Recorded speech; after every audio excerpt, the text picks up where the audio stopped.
We still are in OpenStack Day in Montreal. We are with Matthew. Hello, Matthew. Hi. Thanks for having me. Matthew, who are you? Explain to us what is your involvement in OpenStack?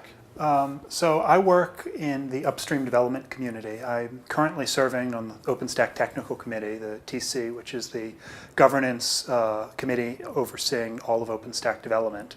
And then I was also the QA PTL for 4 development cycles before that. And my day-to-day job is working on OpenStack development just to make it a better project for everyone. Oh, really great. And what exactly is your topic today in OpenStack Day?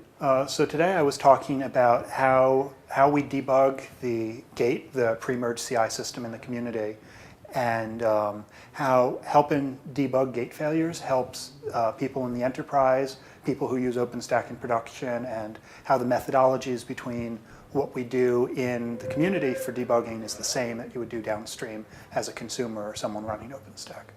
What you've learned exactly on this subject? Well, they're the same thing. The methodologies of doing post-mortem analysis from the logging is the same that any cloud operator would have to do when they encounter a failure. And the bugs that we hit in the CI system are the same exact bugs in almost every case that someone in production will see. So if we don't catch the bugs and debug them as part of the development process, it's just going to hit a downstream consumer. In cloud, we're talking a lot about DevOps, but when we talk about OpenStack, it's like DevOps dev. You know, it's because you share the same problem that the dev user in OpenStack. Yeah, it's almost exactly the same thing, except instead of running a production service, it's just development. So it's DevOps dev. That's a good way to put it.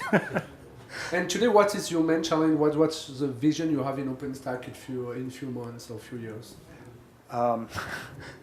So I feel like the biggest thing for me right now is actually API compatibility and making the APIs more stable and interoperable. That's an issue we've had in OpenStack historically, that the APIs aren't so consistent between different deployments. And one of my personal things for the community is to work on trying to make that something better, whether that's through testing or through guidelines or social community measures. That's the combination of the 3. And then the other thing is making it easier to use for smaller deployments. We have a lot of, big flair and big presentations at all of the summits about, look at my awesome big deployment running millions of cores, but no one talks about, the small university user who maybe has half a rack. And, how do we make it easier for them to use, easier to deploy, easier to fix, and upgrade, all of those. Okay, thanks. Do you have a link to share with us? We could find some information about your topics, or? I have a blog, blog.cortar.org, that I write blog posts time to time about some of these topics. Okay, thank you very much, Matthew, and I hope we will meet you the next time maybe in Boston for the next OpenStack. Oh yeah, I'll definitely be in Boston. And maybe in Toronto just after that for the next OpenStack Day. I think I can probably do that too. Okay.